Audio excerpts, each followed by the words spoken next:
Que ferez-vous lorsque des pays occidentaux fourniront des chars de bataille à l'armée ukrainienne? Ce qui arrivera forcément.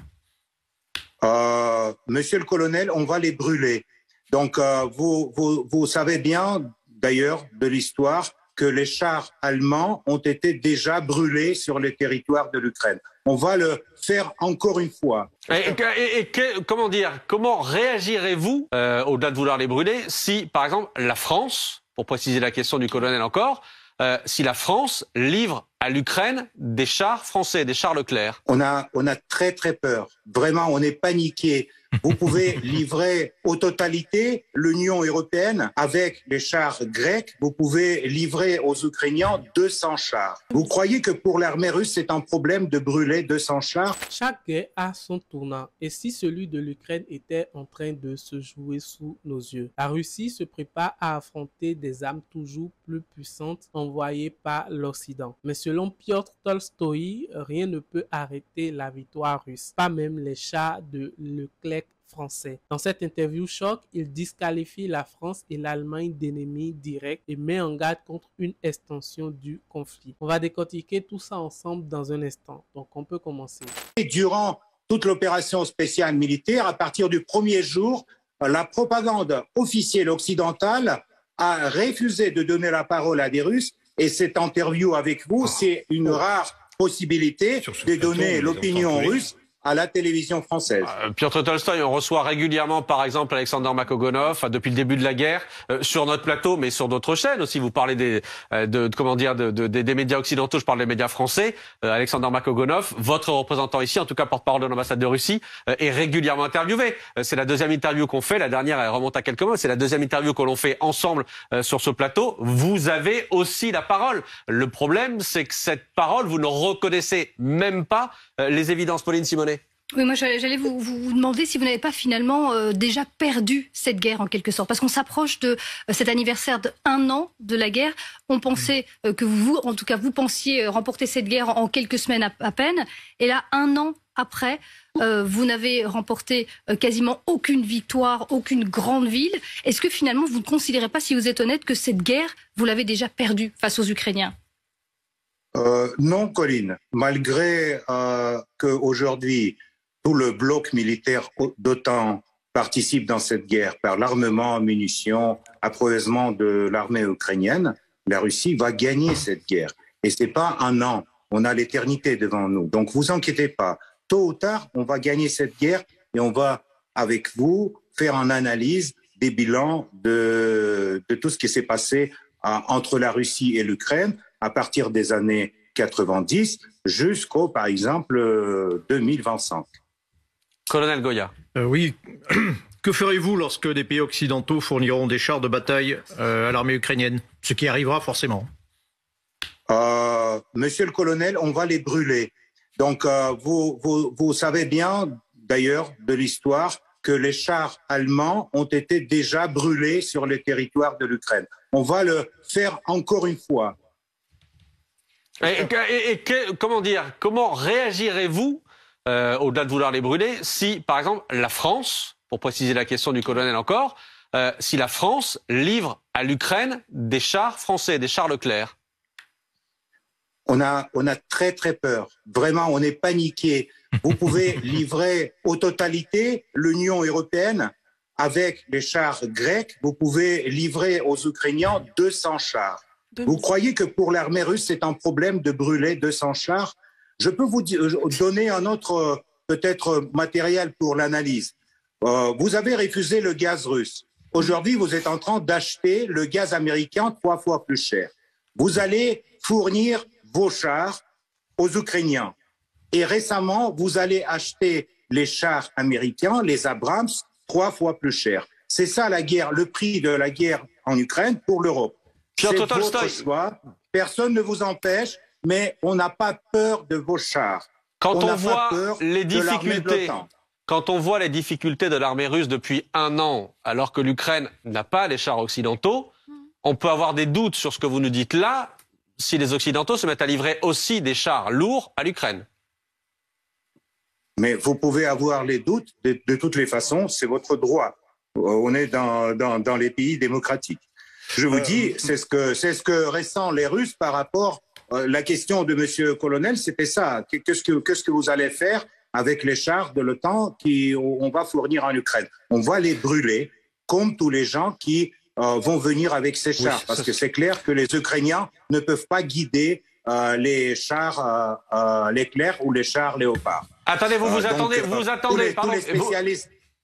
Piotr Tolstoï, pour parler concrètement, vous vous attendez à ce que s'il y a des livraisons de chars occidentaux, il y ait à l'intérieur de ces chars des soldats occidentaux? Pour vous, les Ukrainiens ne pourront pas s'en servir? Mais bien sûr, parce que je ne sais pas si peut-être vous pouvez demander, Monsieur le Colonel, pour avoir le service technique d'un char, il faut toute une équipe qui fait ce service après chaque bataille. Il faut avoir un opérateur qui est qualifié, qui connaît comment on peut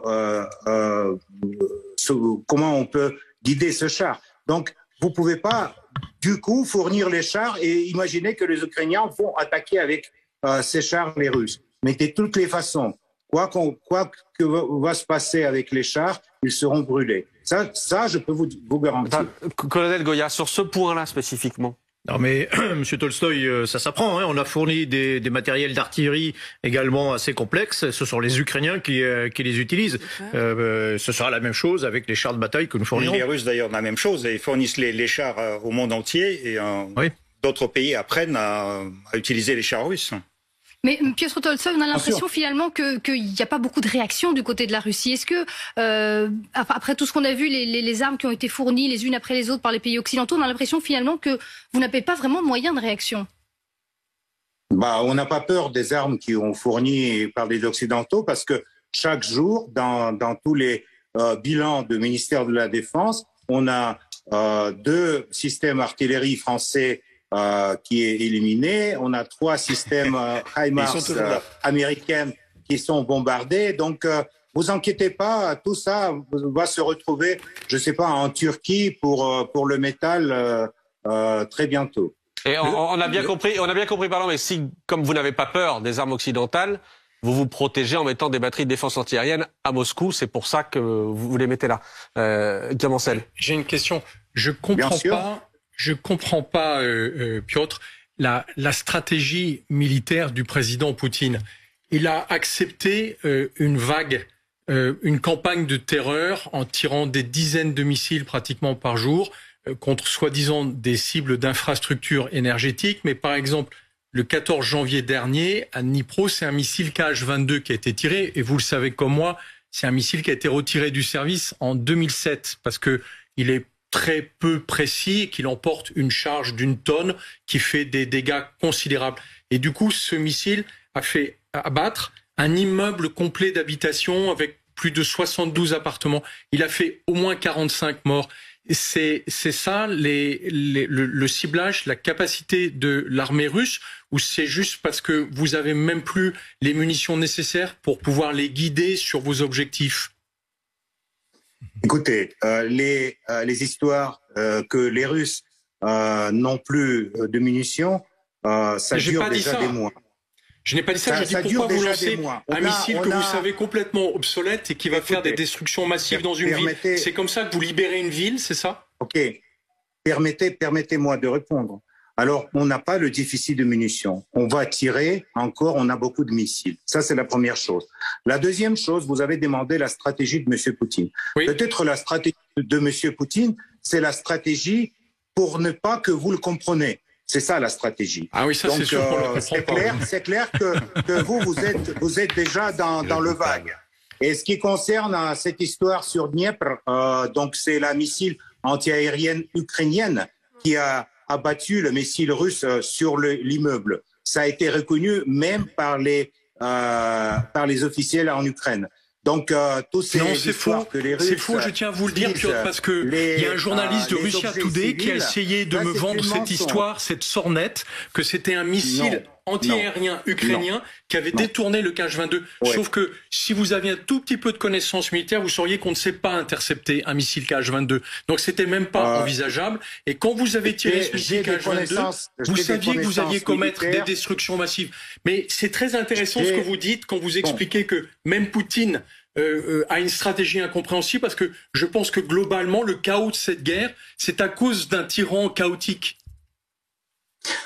Et quand je vois par qui il est entouré, je comprends qu'il n'y arrivera pas. D'abord, j'ai toujours le plaisir de vous entendre, mais si vous me permettez de finir la parole, ça serait très gentil. Donc, je vous dis que la stratégie militaire russe est construite de telle façon que ni Français, ni les Européens, ni les Américains ne le comprennent pas. Ça, c'est plus ou moins clair, et j'espère que vous avez eu le temps pour analyser l'absence de votre compréhension en stratégie. Ce qui concerne la missile ukrainienne qui a détourné la missile russe sur la maison, ça c'est une chose, pour nous en tout cas, prouvée. Vous êtes dans votre paradigme des mythes construits par la presse occidentale, vous pouvez rester dans ce paradigme. Mais je peux vous dire une autre chose qui peut-être va vous intéresser. Si la Russie visait les civils dans cette guerre, on était déjà plusieurs fois à Kiev. On a l'armement qui peut brûler des kilomètres de front en avant, mais on l'utilise pas justement parce que les Russes ne visent pas les civils dans cette guerre. 30 000 déjà victimes. 30 000 déjà victimes, Piotr Tolstoï. 30 000 victimes civiles, morts ou tuées, morts ou blessés, pardon. 30 000. 30 000. Minimum 30 000, Piotr Tolstoï. Mais vous sortez ces chiffres d'où dans votre Mariupol, la ville Mariupol. Vous l'avez rasé. 30 millions. Mais je vous dis 30 000, je vous dis 30 000. Petite Sergei Girlov, ensuite Ulysse Gosset. Sergei Girlov. Petite question, monsieur Tolstoï. Vous étiez tellement sûr que vous avez la force russe qui va bien évidemment détruire tout le temps et le monde entier. Où est-ce que se trouve le temps, seulement les chars. Attendez. Laissez-moi finir de vous poser la question. Vous répondrez après. Ouais. Vous êtes fier de votre armement. Où se trouve votre char Armata que vous avez présenté pendant des années? Où se trouve ce char Armata sur les champs de bataille? Pourquoi M. Poutine a limogé M. Rogozine? Parce que justement, M. Rogozine n'arrivait pas à fabriquer les missiles, y compris Sarmat. Pourquoi M. Poutine a limogé son responsable de l'agence cosmique? D'abord, le départ de Rogozine n'a rien à voir avec les Sarmat. Sarmat, ils sont construits et ils sont aujourd'hui dans l'armée russe. Deuxièmement, ce qui concerne les chars Armata, ils ont été remplacés par les chars T-90, et vous le connaissez bien, ça c'est les chars mieux que les chars américains Abrams. Mais je peux vous dire que évidemment, comme dans n'importe quel pays du monde, comme dans n'importe quel pays du monde, la Russie a des difficultés à avoir beaucoup d'armements en même temps.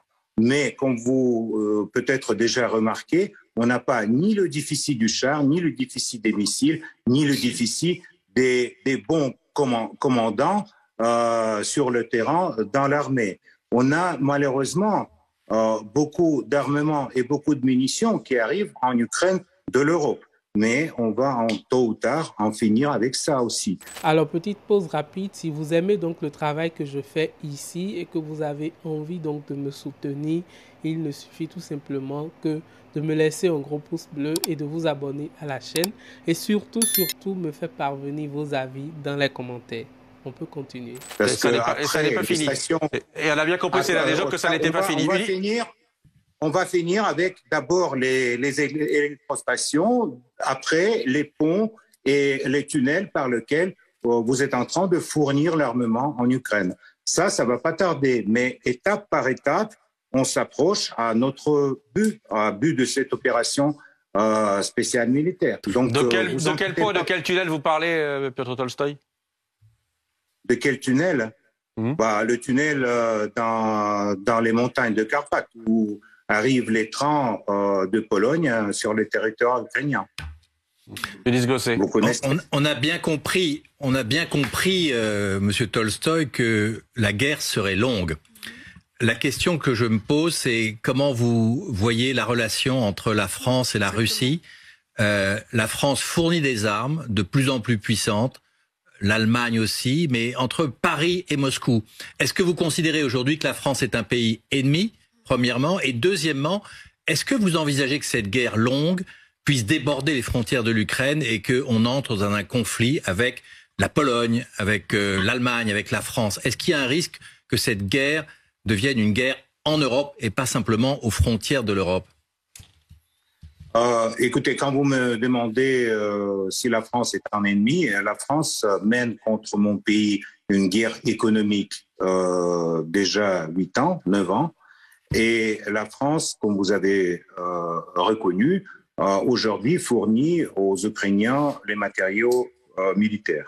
Donc, bien sûr, la France, pour nous, c'est un ennemi. Comme d'ailleurs l'Allemagne, comme d'autres pays de l'Europe qui aujourd'hui participent à une guerre du côté ukrainien de façon militaire, qui aujourd'hui ne donne pas aux Ukrainiens la possibilité d'avoir les négociations avec les Russes et ne donne pas la possibilité de terminer la guerre. Donc c'est votre responsabilité, c'est pas la nôtre. Ce qui concerne le futur, vous demandez si, par exemple, cette guerre dure encore 2 ans, 3 ans, 5 ans, s'il ne va pas déborder le territoire ukrainien.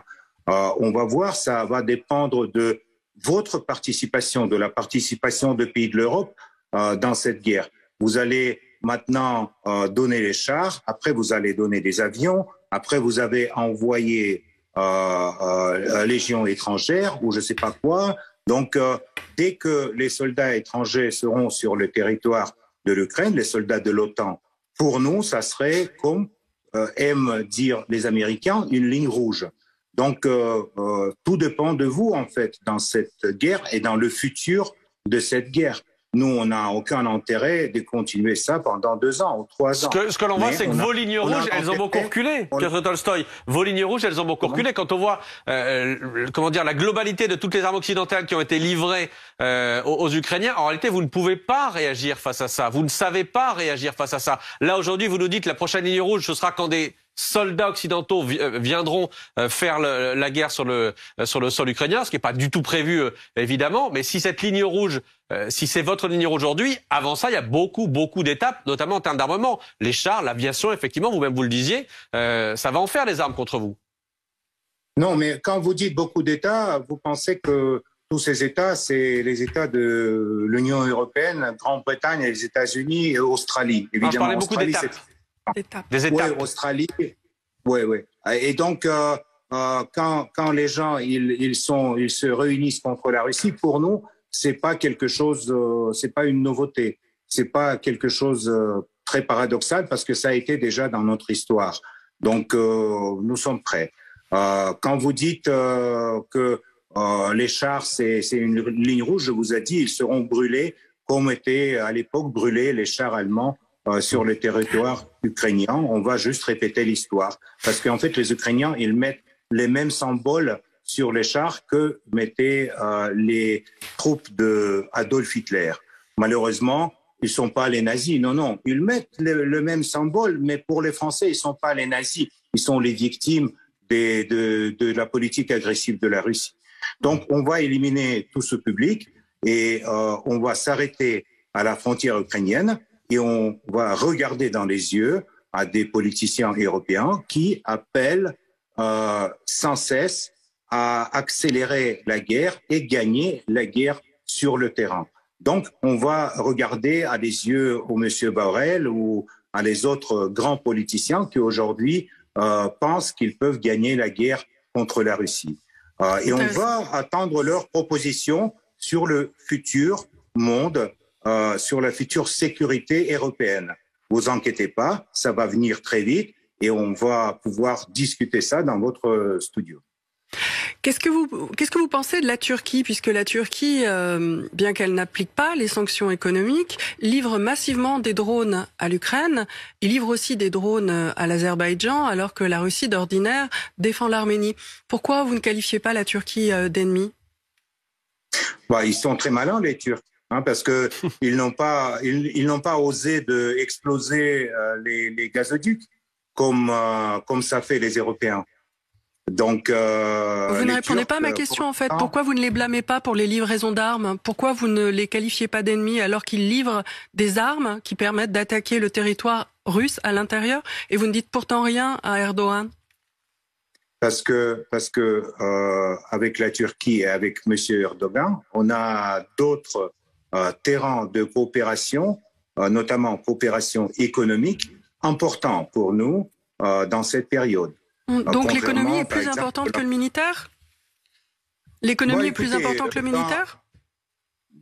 L'économie, c'est important, mais j'ai dit que les Turcs, ils n'ont pas osé d'exploser les gazoducs. C'est ce qu'ont osé les Européens ou les Britanniques ou les Américains, je ne sais pas qui. D'ailleurs, vous ne savez pas qui a fait exploser le Nord Stream? Non, moi, j'enquête pas. Vous non plus. Oui, monsieur Tolstoy, au fait, on a eu des preuves. Ça fait quand même plusieurs mois que vous annonciez la fourniture de preuves accablantes sur l'application britannique. C'est comme avec 30 millions des civils ukrainiens qui sont morts. On a dit 30 000. Vous savez très bien que j'ai dit 30 000. Hein. Vous pouvez répéter 30 millions, j'ai dit 30 000. Hein. Il n'y a aucun problème et je maintiens le chiffre. 30 000. Monsieur Tolstoy, vous avez parlé d'économie, vous avez dit la Turquie est un partenaire économique important. Bon, le volume des échanges entre la Russie et la Turquie est nettement inférieur à celui que la Russie avait avec l'Europe. Et en fait, vous avez provoqué les sanctions avec votre principal partenaire économique qui vous permettait de gagner de l'argent et en plus qui vous vendait tout ce que vous ne produisez pas. Est-ce que vous croyez que c'est quelque chose de sensé?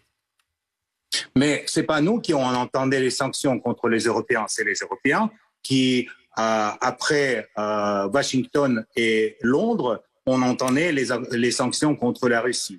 Et c'est pas votre décision, c'est pas une décision européenne. C'est la décision qui a été prise à Washington. Pour nous, c'est clair, parce que pour l'Europe, ça n'a aucun sens de mener une guerre économique contre la Russie. La Russie était le seul votre ressource pour rester comme la civilisation dans le futur monde. Il y a la Chine, les États-Unis, l'Europe aura pu être, mais malheureusement ne le sera pas, à cause de toutes ces décisions et notamment à cause de l'opération militaire en Ukraine. Mais ça, c'était votre choix. Nous, on était toujours pour la coopération avec l'Europe. Nous avons beaucoup de téléspectateurs, Monsieur Tolstoy, nous avons beaucoup de téléspectateurs qui, en vous regardant, se demandent si vous vivez sur la même planète que nous, ou bien si vous n'êtes pas dans un monde parallèle. Non, c'est vrai, vous avez raison. On vit dans des planètes différentes parce que par les narratifs américains, par le mensonge que vous distribuez entre les téléspectateurs, notamment en France et en Afrique, vous avez complètement changé, vous avez détourné l'image du monde dans lequel vous êtes. Vous croyez que vous êtes le centre du monde, tandis que avec 75% des entreprises qui travaillaient en Russie avant le début de l'opération continuent de travailler. Ils ont juste changé leur juridiction. Il y en a la plupart du monde entier continue à coopérer avec la Russie et cette coopération aujourd'hui se développe beaucoup plus vite que à l'époque quand on avait la coopération avec l'Europe. On arrive où, Piotr Tolstoy? La vraie image, malheureusement, vous échappe parce que vous regardez dans le monde du votre coin européen. Mais je vous rappelle que le plus grand pays de l'Europe, c'est la Russie. Alors, jusqu'où peut aller cette escalade? L'Occident joue-t-il un jeu dangereux? Et surtout, quelles pourraient être les conséquences d'un engagement encore plus fort des puissances européennes? J'ai vraiment hâte de connaître vos réflexions, vos réponses, vos commentaires, vraiment sur le sujet. Mettez-les dans les commentaires, partagez vos avis et je prendrai le temps de répondre à chacun de vous. N'oubliez pas donc de vous abonner à la chaîne pour être informé des prochaines vidéos de sujets brûlants de l'actualité politique que je vais sortir ici. À tout de suite.